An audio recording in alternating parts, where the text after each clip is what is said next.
Boa noite, meus amigos. Estamos aqui de volta. Como sempre, começamos invocando a Santíssima Virgem Maria, o Santo Padre Pio de Pietrelcina, para que roguem a Deus que nenhuma injustiça se cometa neste programa.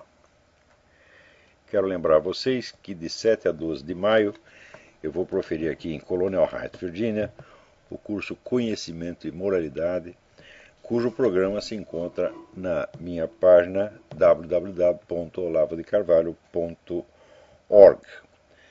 Também lembrar a vocês que no curso de inglês para estudantes de filosofia da professora Margarita Noyes eles vão começar a estudar um excelente artigo de Vijan Guroyan, Awakening the Moral Imagination, Teaching Virtues Through Fairy Tales, despertando a imaginação moral, ensinando as virtudes através dos contos de fadas.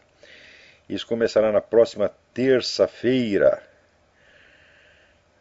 no site www.margaritalol.com.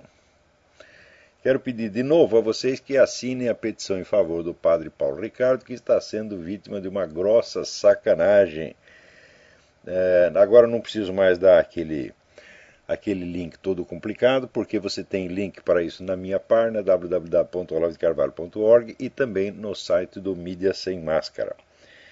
E também para aqueles que quiserem, que vão até a página da www.averdadesufocada.com e deem o seu apoio ao Manifesto dos Militares, o que não significa que você tem que concordar com o conteúdo do manifesto. Apenas tem que defender o direito dos militares da reserva de expressar as suas opiniões sobre o que quer que seja, direito que está consagrado em lei e que está sendo negado pelo governo federal.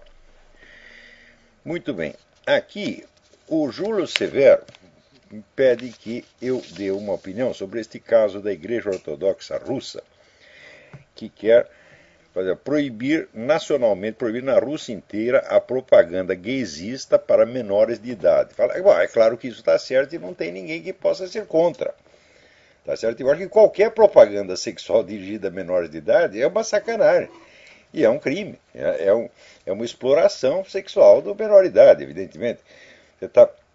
Quanto mais você faz propaganda sexual para ele, você está induzindo a uma prática e tornando virtualmente uma vítima fácil de pedófilos, tá certo? Então é claro que isso tem que ser proibido, não só na Rússia como no mundo inteiro. Não é propaganda gaysista, qualquer propaganda sexual, meu Deus do céu. Quer dizer, esse uso e abuso, né, sexual das crianças já virou um negócio assim, instituição mundial, né? E não é o caso de você perguntar onde isso vai parar. Fala, não, isso não vai parar.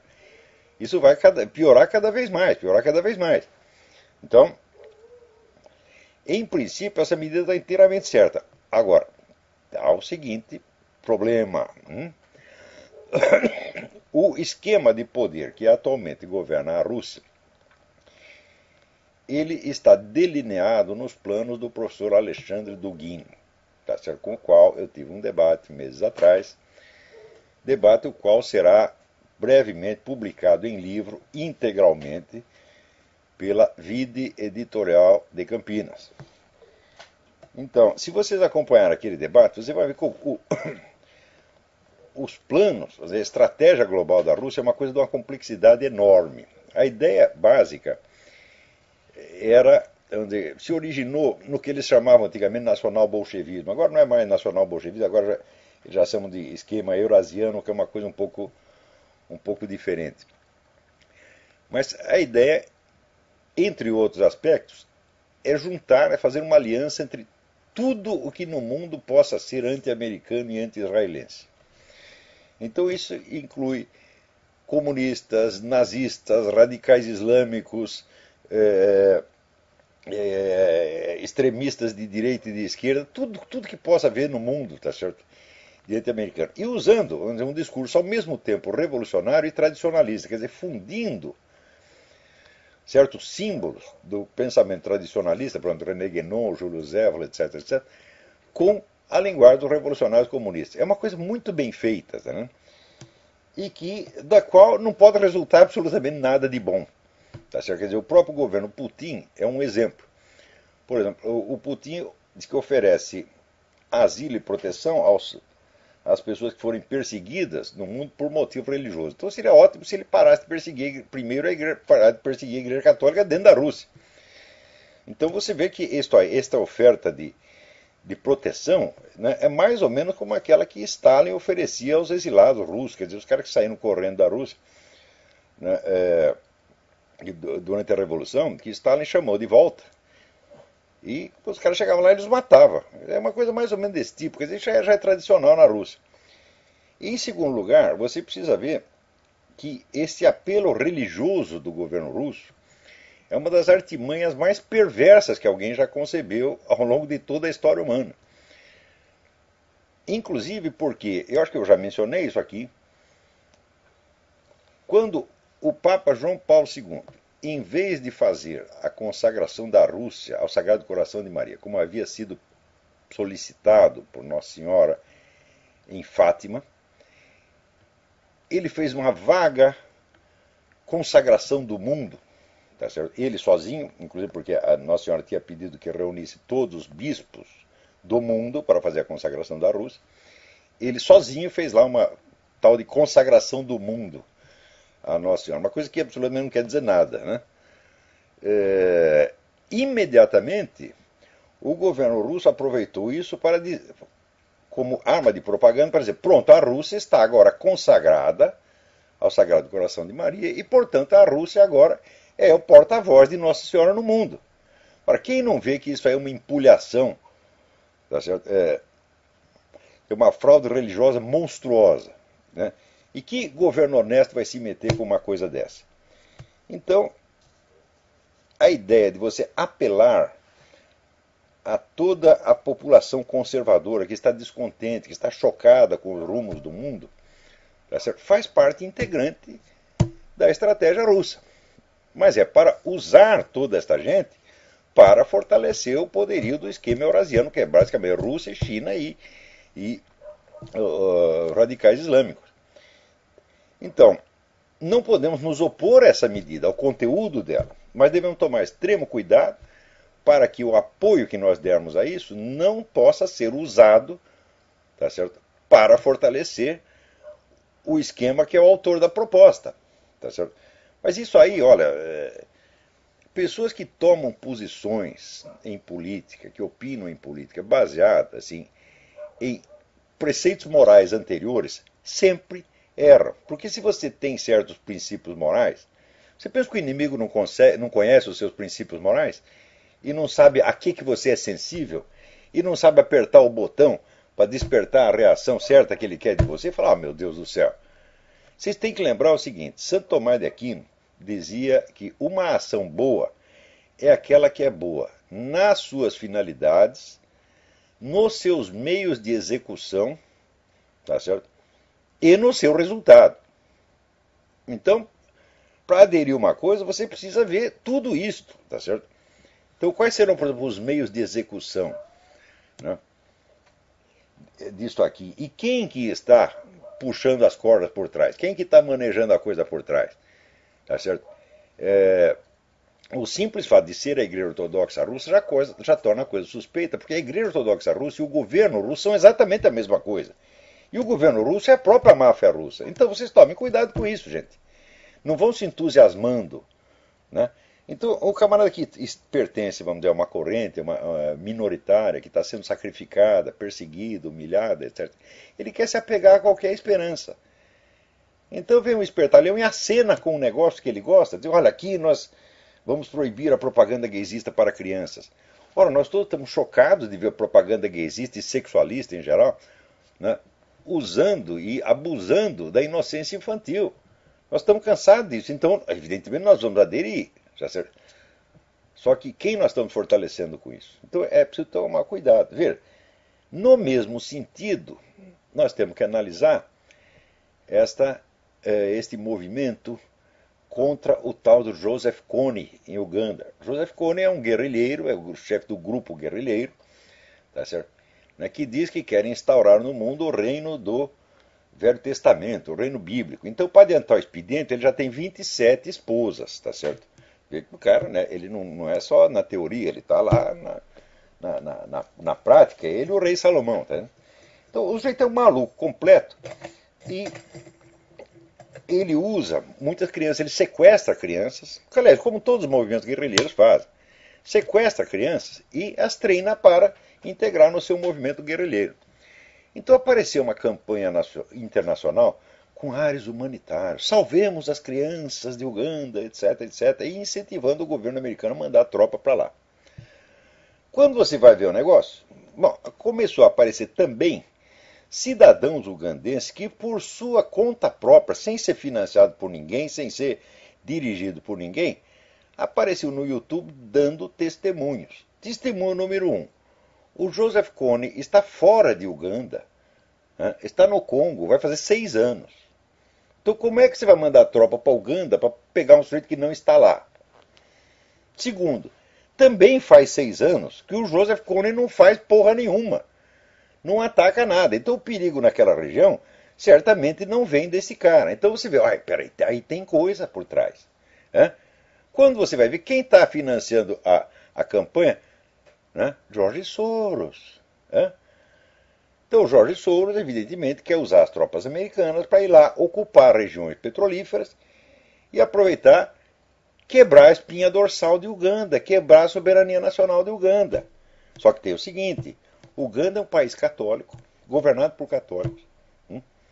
É um país, é o único país no mundo que conseguiu vencer a epidemia da AIDS. Não é manter sob controle, conseguiu vencer. Na base do quê? Da propaganda de trepe com menos gente. Pega a sua mulher, leva para sua casa e não enche o saco. Que é, evidentemente, a solução mais rápida e fácil do problema. Então, o mundo inteiro está revoltado com Uganda. E querem acabar com o país. Então, é isso. Você pensa que estava salvando criancinha? Não, você está fudendo com uma nação independente, uma nação honrada, uma nação que todo mundo deveria tirar o chapéu para Uganda. Tá entendendo? Então, vocês viram lá, por exemplo, tem vários desses. Depois que surgiu a campanha, apareceram várias gravações, né? De cidadãos ugandeses contando a coisa. E você vê que é claro que é uma farsa. Olha, bom, vocês põem Kony, K-O-N-Y, 2012, 2012, vídeo is misleading. Quer dizer, o vídeo do Kony 2002 é enganador. Põe esse título e vai aparecer um monte de gravações, né? De pessoas simples, homens e mulheres que dizem, olha, que negócio de Kony? O Kony não está criando problema nenhum, ele não está nem aqui, o que vocês estão mandando tropa para pegar um cara que já foi embora há 6 anos? Né? Então, você não pode, ninguém pode aderir a movimento nenhum em nome de um valor abstrato. Quando é que vocês vão aprender isso, gente? Agora, esse pessoal, sobretudo o pessoal religioso, né? Religiosos e liberais, e muitos conservadores também, são pessoas teóricas, eles gostam de doutrinas, valores abstratos, né? Como o pessoal dos direitos humanos. Então, você ouve o nome de um valor que você aprecia, né? O seu coração já começa a bater mais rápido, você se sente emocionado e já quer aderir. Vocês são umas bestas quadradas, porra! Política não é assim. Política não é a respeito de valores. Política é a respeito de poder. Quando é que vocês vão entender isso? Então, quando você adere a um valor abstrato, não é o valor abstrato que você está promovendo. Você não pode colocar um valor abstrato na presidência de uma nação.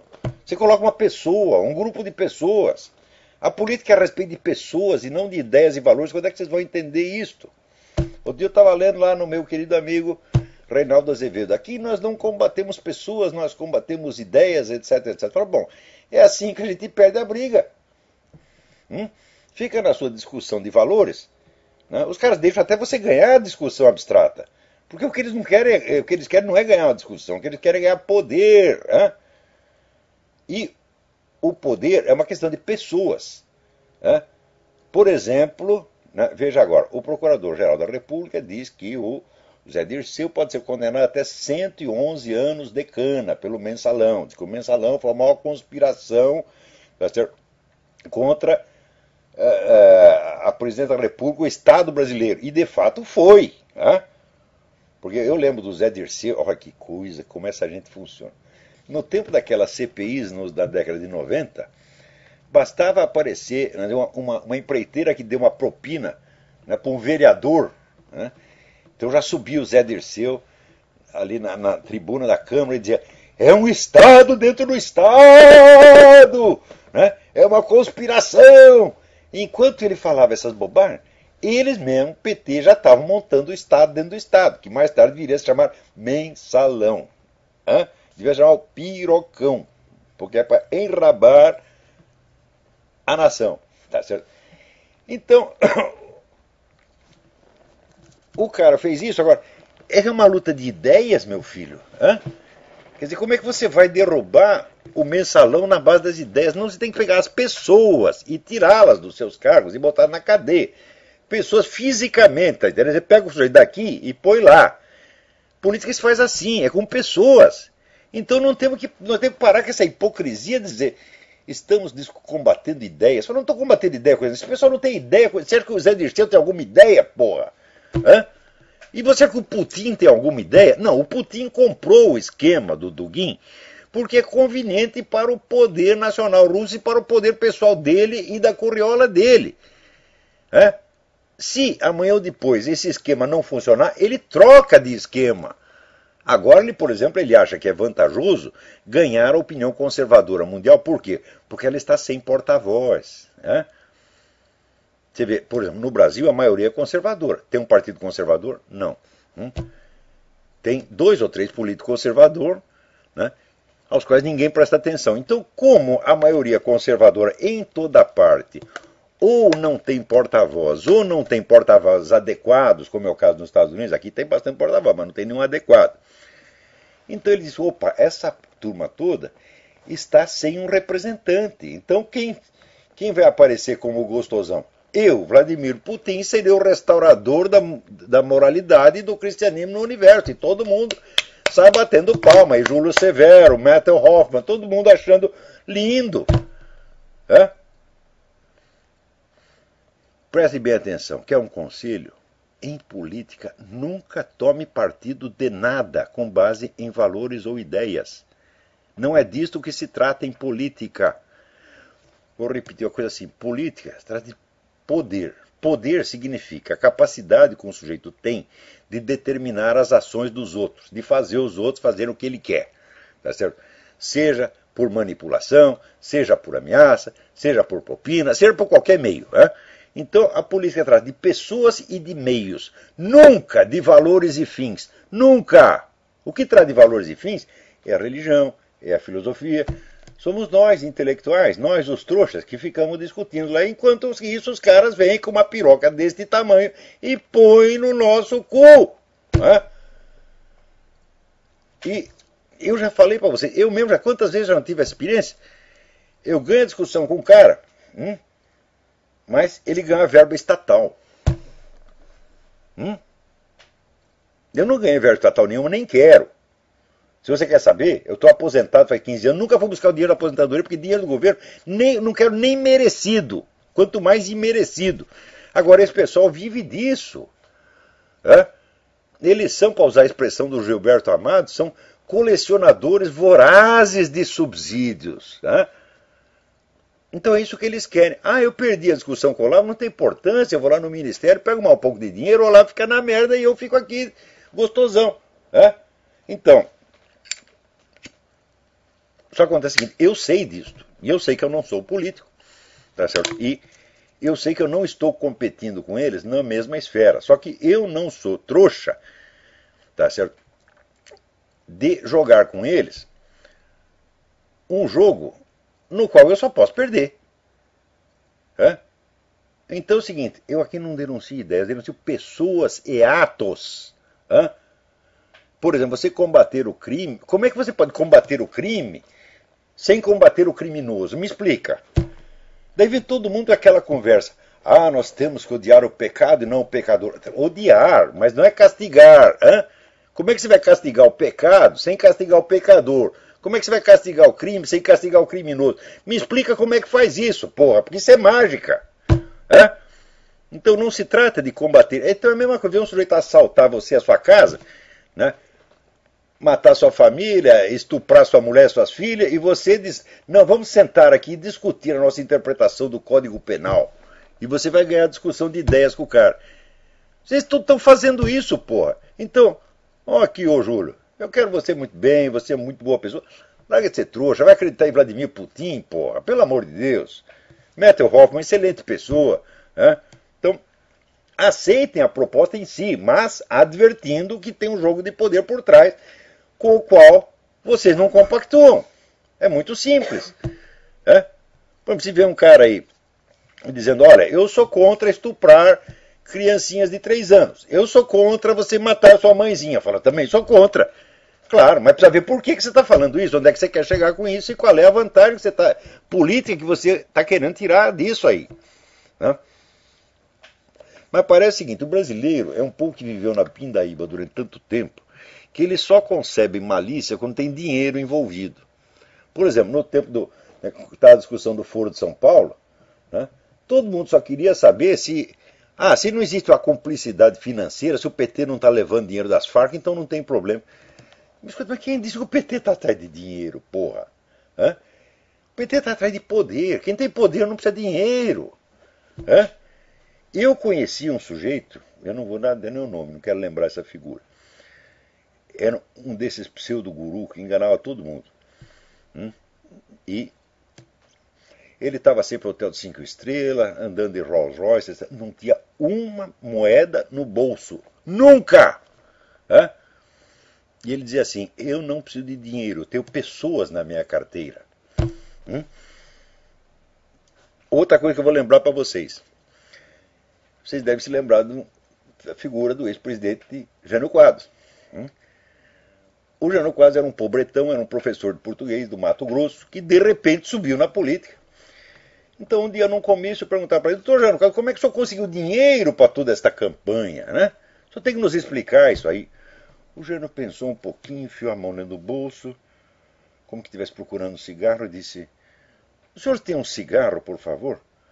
Apareceu 20 pessoas oferecendo um maço de cigarro. Ele disse, foi assim. É assim que as coisas funcionam, meu filho. Você acha que Stalin precisa ter dinheiro no bolso? Ou Hitler? Vocês estão loucos. O poder, olha, note bem, o poder é substancialmente o poder de matar. A forma mais simples e elementar do poder é o poder de matar. Quem tem o poder de matar não precisa de dinheiro. Quando é que vocês vão aprender isto? Quando você é assaltado na rua, o assaltante é sempre mais pobre do que você. Com a diferença seguinte, ele está armado e você está desarmado. É esta a diferença. Então, também assisti um filme que eu já esqueci o nome, um filme com Robert Stack. O sujeito era um malandro, um picareta americano, solto, lá em Tóquio. Né? Então, de vez em quando, quando ele ficava sem dinheiro, ele entrava num bar, chamava o gerente, dava 3 porradas no gerente e falava, me dá $20. O cara, $20 por quê? Para proteção. Proteção contra quê? Contra pessoas como eu. É assim que o negócio funciona, porra. Então, no Brasil, se não tem questão de dinheiro envolvido, eles acham que não tem malícia nenhuma. Neste mundo mesmo, existem bens que são infinitamente superiores ao dinheiro. O dinheiro é um fetiche de classe média e de pobre. Pobre acha que o dinheiro pode tudo. Fala, não, meu filho, que pode tudo é as armas, é o poder de matar. Você está entendendo? Claro que a arma às vezes custa dinheiro, mas não custa tanto, não. Tá entendendo? Você, para intimidar uma nação inteira, quantas pessoas armadas você precisa ter? Olha, você com 200 guardas armados, você põe uma nação de joelho. Muito bem. Agora, aqui essa semana aconteceram coisas de uma importância fora do comum. Primeiro, a CBS, que é uma rede nacional de televisão, fez uma reportagem inteira, muito correta, muito isenta, contando tudo sobre o comitê de investigação do xerife Joe Arpaio, que descobriu, comprovou que os documentos do Obama são falsos, a certidão de nascimento e o certificado de alistamento militar. É um negócio extraordinário porque de início houve um bloqueio total. Não era para falar do negócio. Daí o chefe do comitê de investigação, que é um investigador aposentado, chamado Michael Zullo, quem fez a investigação não foi o xerife Joe Arpaio, ele pediu voluntários, os voluntários se apresentaram, tá certo? E esse cidadão Michael Zullo conduziu as investigações. Então, o Michael Zullo disse que vários repórteres contaram para ele que tinham recebido ameaças de morte, demissão, processo, investigação pelo FBI e tal, se noticiassem a coisa. Então, está explicado como é que o governo conseguiu abafar esse negócio da investigação do Jorge Arpaio. Só que sim, agora furou, apareceu na CBS, agora é a mancha de batom na cueca. Pior, o negócio da CBS apareceu por quê? Apareceu 3 dias depois de o Pravda, russo, jornal oficial russo, ter denunciado a conspiração do silêncio da mídia americana. Você vê que coisa, antigamente era o Pravda que escondia, a mídia americana que revelava. Agora inverteu. A mídia americana esconde e o Pravda estoura o balão. Não é uma maravilha? Veja até que ponto chegou o controle da mídia nos Estados Unidos que o Pravda tem que vir dar uma lição de jornalismo para esses filhos das putas. Né? Então, para vocês verem o negócio, ó, aqui, presta atenção,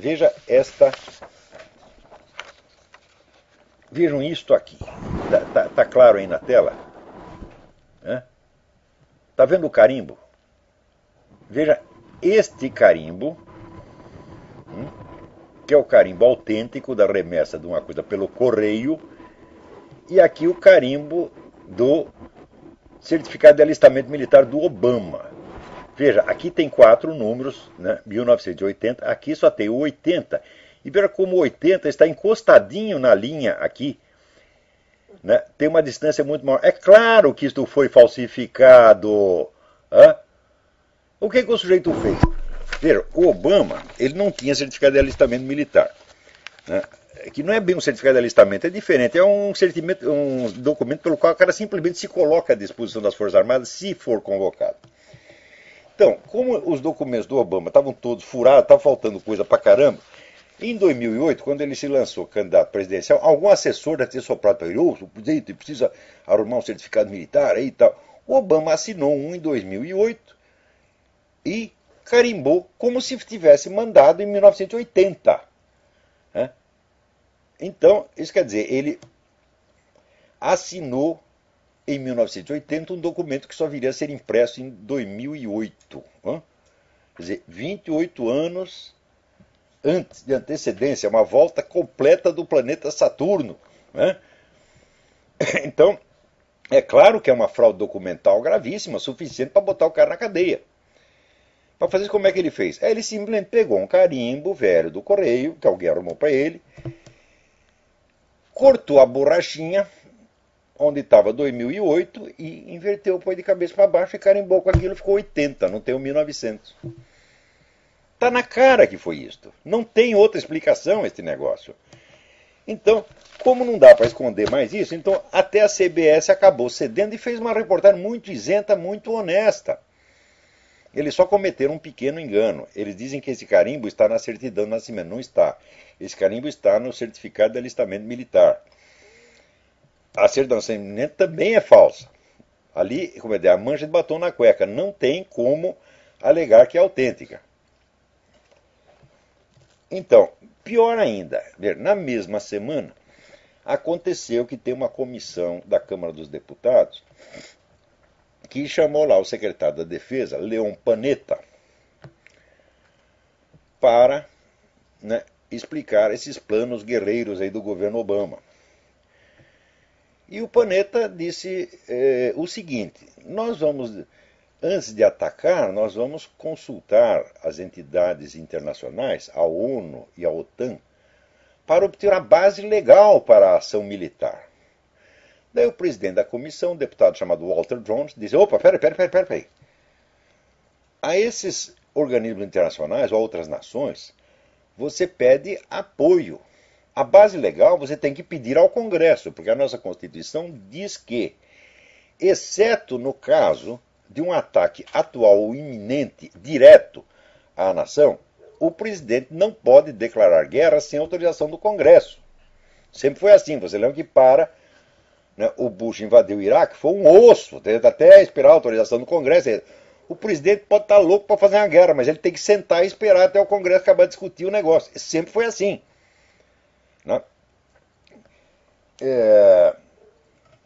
E o Panetta, então, quanto mais o Walter Jones perguntava, mais o Panetta pulava fora, dizendo, não, nós temos que procurar a base legal. E o Walter Jones insistia, falando, a quem você vai pedir a base legal? A ONU? A OTAN? Não, você tem que pedir ao Congresso.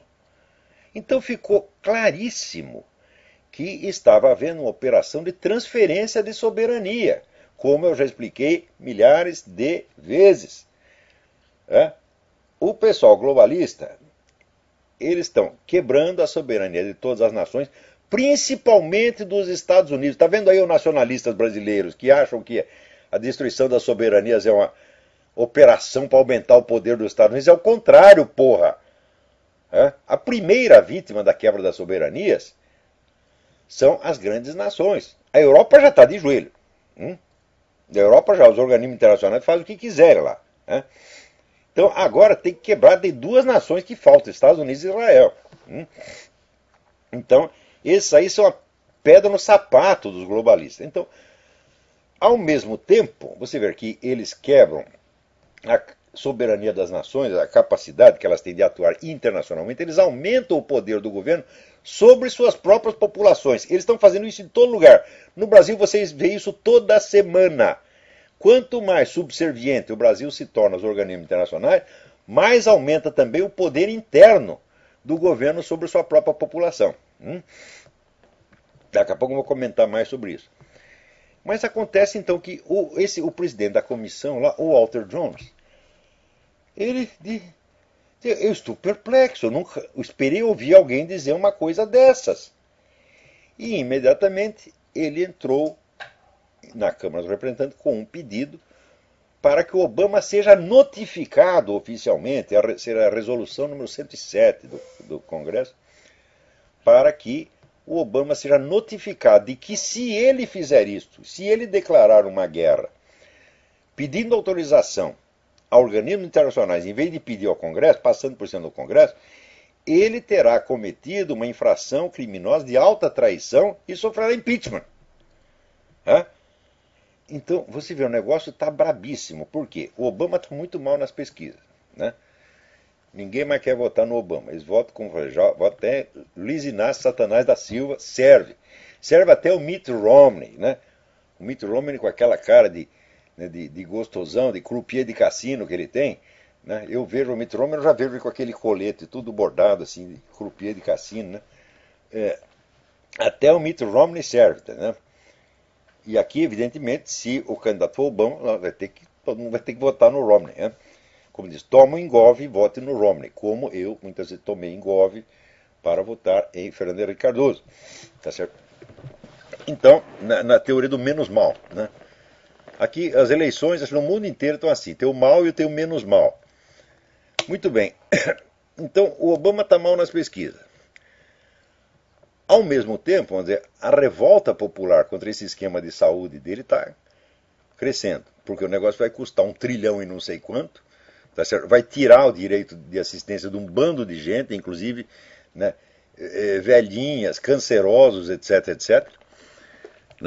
Também o pessoal está assustadíssimo com os cortes militares dele, porque o Obama ele fez um monte de cortes no orçamento que vai para as tropas que estão em combate, estão lá levando tiro. Mas ele não quer demitir ninguém dos funcionários civis das Forças Armadas que estão em Washington. Então, pau no cu do soldado, mas a burocracia não, a burocracia é a queridinha, a menina dos olhos do Obama. Todo mundo está vendo isso, está entendendo? E, nessa altura, o idiota ainda está arrumando uma briga muito feia com o Congresso, porque isso que ele fez é humilhar o Congresso. O Panetta chegou a dizer o seguinte, olha, nós vamos lá falar com os nossos aliados internacionais e pedir que eles nos deem uma base legal para a ação. E se tiver a base legal, daí a gente vem aqui e informa o Congresso. Quer dizer que nós vamos ser informados apenas? É um negócio de louco. Quer dizer, é claro que o sujeito está implantando uma ditadura aqui. com o negócio do Defense Authorization Act. Outra coisa, pior, na mesma semana. O diretor da CIA, agora esqueci o nome do filho da puta, estou ficando velho, tem importância. Também foi no Congresso e os deputados perguntaram: escuta, esse Defense Authorization Act autoriza vocês a matarem cidadãos americanos no exterior ou também autoriza a matar aqui dentro? O cara não respondeu nem sim nem não, muito antes pelo contrário. Como direi, pulou fora. Quando ele tinha, obviamente, a obrigação de dizer não. O governo não pode matar cidadãos americanos sem o devido processo legal. Se quer para condenar um nego à morte, ele tem que prender, fazer um processo com direito de defesa, julgamento pelo júri, e se for condenado à morte, ainda assim, tem direito de apelar, etc. E daí, no fim, pode ser executado. Agora, essa lei que o Obama assinou no 31 de dezembro, todo mundo bêbado, naquele dia que está todo mundo bêbado de fim de ano, para ninguém perceber, e essa lei dá ao presidente o direito de mandar matar quem ele queira, sem processo, sem habeas corpus, sem porra nenhuma. E daí ninguém vai poder discutir. Ou seja, é uma ditadura, evidentemente. O presidente tem o direito de matar o cidadão sem dar satisfação a ninguém. O presidente tem o direito de declarar guerra sem consultar o Congresso. Acabou a democracia, meu Deus do céu. Claro que o Obama é um perigo, é claro que o Obama é agente estrangeiro, essa coisa precisa ser muito besta para não enxergar uma coisa dessa.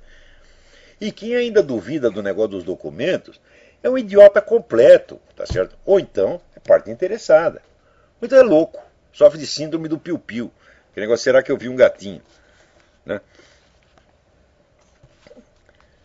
Então, aliás, falando nisso, você veja, aqui tem um projeto de lei que está circulando aí que obriga o sujeito, para retirar um remédio numa farmácia, remédio receita, o médico te dá uma receita, você entrega na farmácia para eles preparar a receita, quando você vai retirar, você precisa ser identificado pela íris ou apresentar impressão digital. Veja o nível de controle que o governo está querendo ter sobre as pessoas. Quer dizer, a sua assinatura não basta, o seu documento não basta, precisa de identificação física. É o negócio aí do anticristo, a marca da besta na sua mão, na sua testa, ou no seu cu. Né? Então, ao mesmo tempo, o mesmíssimo governo, quer ver?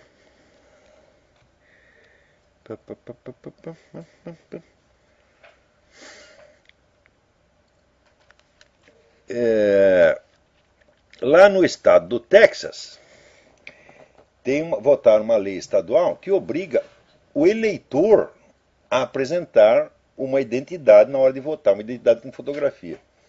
O governo está contra, dizendo que isso aí é perseguir, é discriminar os hispânicos. Ele já está pressupondo que os hispânicos não têm documento. Então, se não precisa de documento para votar, meu filho, você pode votar em 40 zonas eleitorais. Você vai de uma em uma e vota quantas vezes você quiser.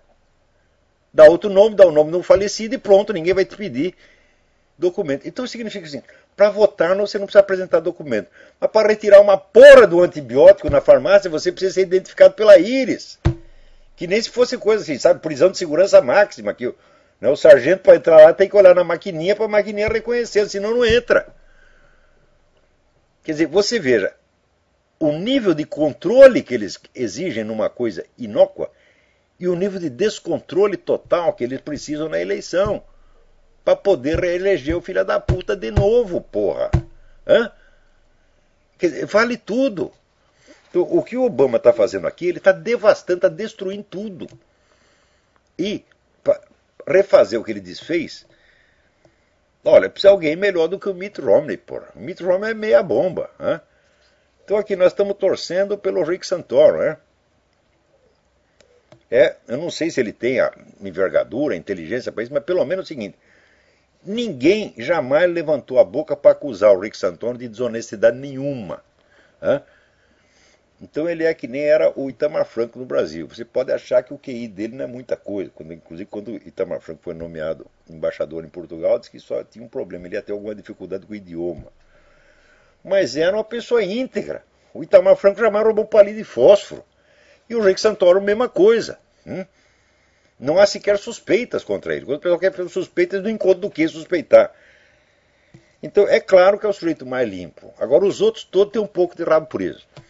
Né? O Gingrich tinha rabo preso lá com o Fannie Mae e Freddie Mac. Né? O Romney tem rabo preso com o Obamacare, que ele tinha um plano igualzinho ao Obamacare. Né? O Ron Paul tem rabo preso com o Jorge Soros. Agora, e o Rick Santoro? Ele tem rabo preso com Deus. Ele é muito católico, vai lá, tem compromisso com Deus, só se isso for objeção.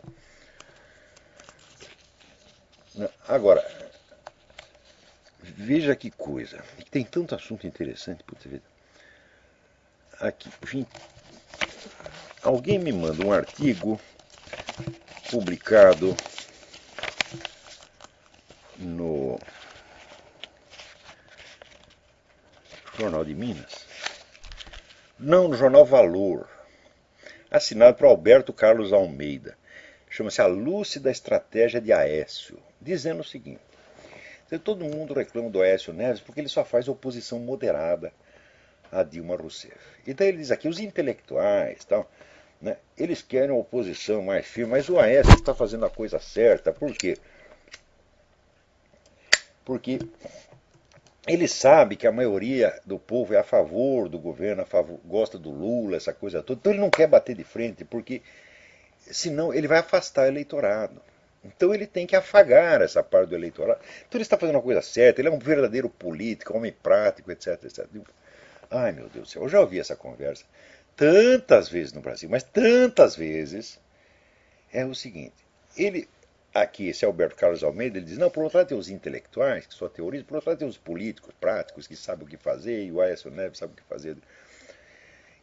Olha, eu já vi intelectuais dizendo a mesma coisa que você está dizendo milhares de vezes.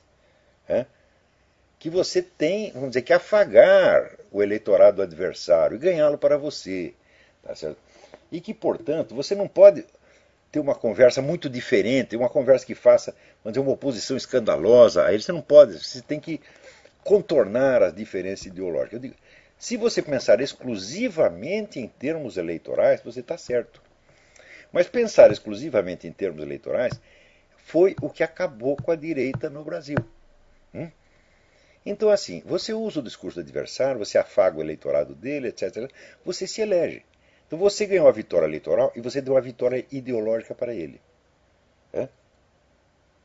Isso quer dizer, você vai estar no poder, mas você vai estar sob o controle da hegemonia ideológica do adversário. Que é o que acontece, por exemplo, com Zé Serra, aconteceu com Fernando Henrique Cardoso. Tá certo? Então, você é eleito pela direita para fazer o que a esquerda quer. Isso é fácil. Se é só isso que o Aécio quer, ele pode se eleger. Só que vai ser mais um sujeito que sacrifica o país à sua carreira política. Então isso não é oposição verdadeira. Não é oposição de maneira alguma. É uma apenas disputa interna dentro do esquema da hegemonia ideológica. Então precisa ver o seguinte. O que você quer? Você quer eleger um sujeito? Você quer um carguinho? E no carguinho você vai fazer tudo que o seu inimigo quer? Ou você quer mudar o curso das coisas? Se é para mudar o curso das coisas, meu filho, você tem que obter uma vitória não somente eleitoral. Você tem que obter uma vitória ideológica, uma vitória estratégica, uma vitória moral. Você tem que vencer o movimento inteiro. Não é ganhar uma eleição, meu Deus do céu. Que coisa mais pequena, mais boboca. Era dessa turma que Lenin ria dessas pessoas, porra. E qualquer comunista com um pouco de treino sabe que esse pessoal que só pensa em eleição, eles são os trouxas, eles são que nem o porquinho que você engorda para matar no fim do ano. Você veja, por exemplo, esses itens de propaganda gaysista, essa coisa toda, isso aí é a menina dos olhos do movimento esquerdista. Quem no Brasil baixou a primeira lei contra os religiosos, multando igrejas ou sinagogas ou mesquitas, que proibisse o ingresso de um traveco ou de uma drag queen? Foi o Alckmin. Então, tá vendo? Você elege o cara, ele ganhou a eleição, só que é o seguinte, ele vai ter que fazer o que o adversário quer. Então, é uma vitória eleitoral pessoal, que não beneficia em nada aqueles que votaram nele. Quer dizer, é a institucionalização da traição. Então, esse é um político profissional. Falou, não, meu filho, isso é vigarice. Só que é a vigarice inconsciente, você não sabe que é. Isso porque a sua cabeça, você que se acha tão superior a todos os intelectuais, dos quais você é um, evidentemente, você nem sabe que essa sua conversa a favor da esperteza eleitoral é conversa padronizada no Brasil. Você acha que está dizendo uma novidade? Eu já ouvi 500 vezes, já escrevi sobre isso. Essa é a falsa esperteza do político de interior que só pensa em voto. É? Ganhar eleição não é nada, meu filho. O que você tem que ganhar é o poder sobre a sociedade brasileira. Você tem que ganhar o controle da mídia, o controle das escolas, o controle da cultura. Aí sim você determina para onde vai o país. Mesmo que você não tenha um puto de um cargo. Mas isso os comunistas entendem, você não, porque você, o burguês liberal, ele só gosta de raciocinar em termos institucionais. Né? Ele confunde a instituição com o poder. Ele confunde cargo com poder. Meu Deus, até quando, hein? Até quando? Peraí, tem alguém na linha aí?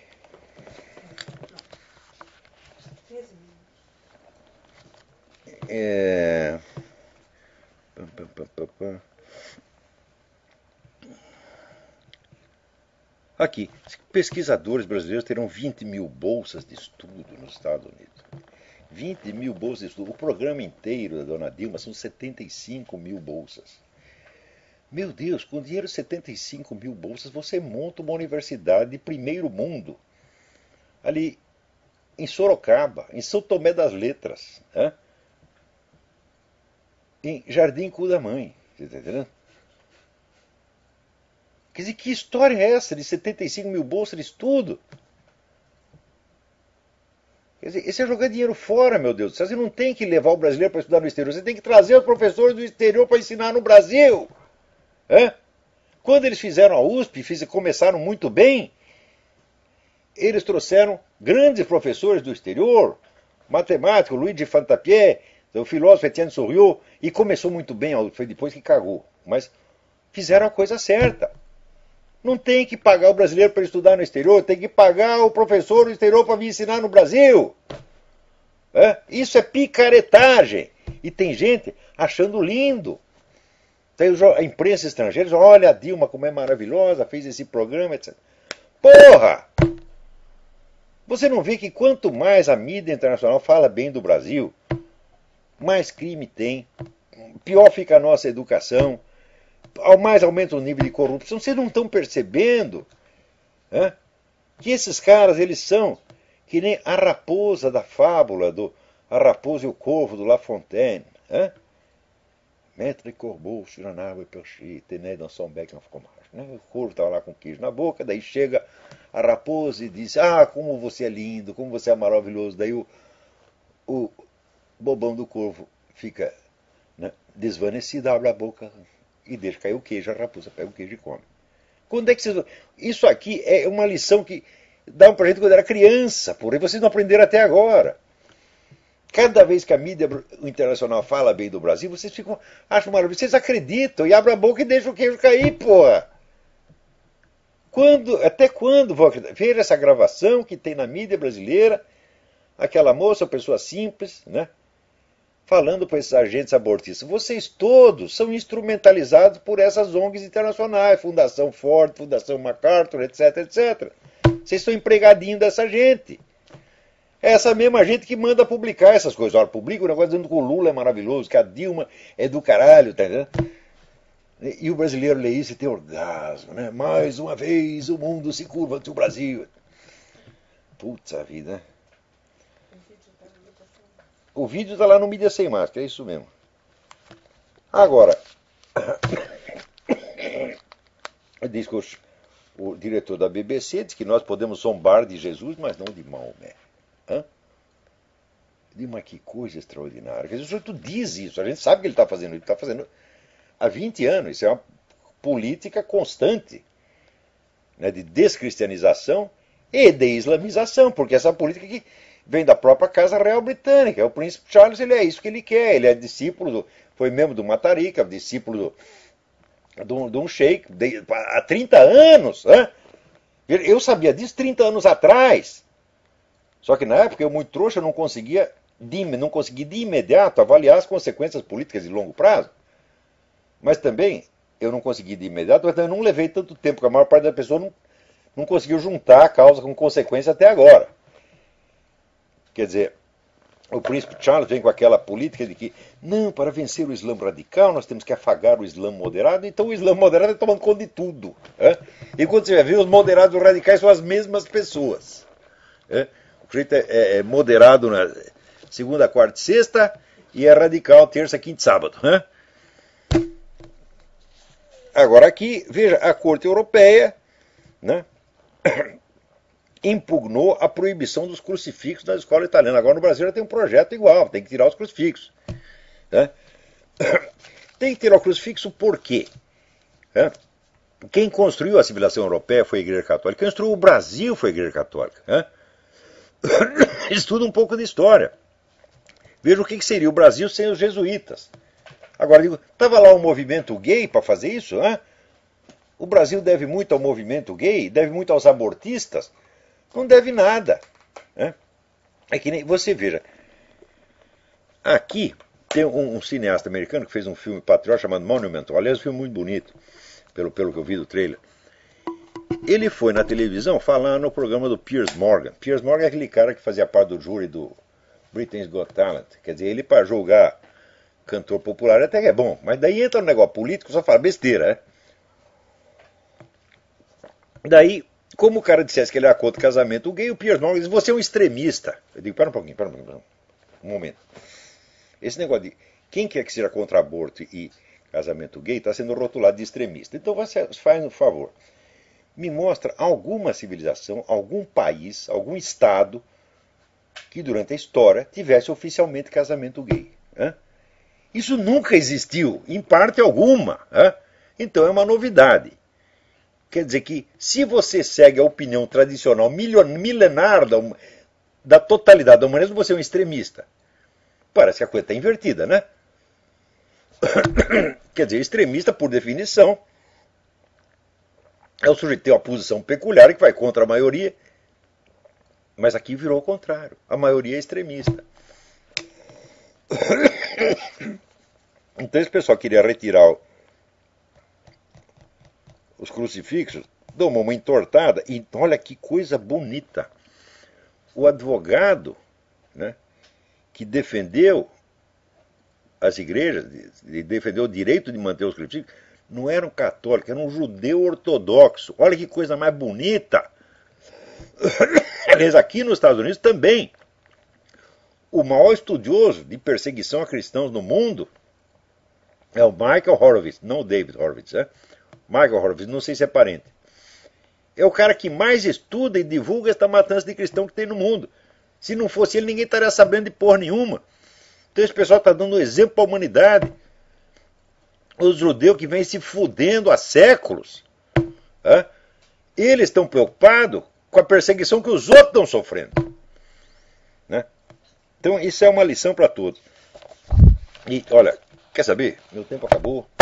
Até a semana que vem, muito obrigado.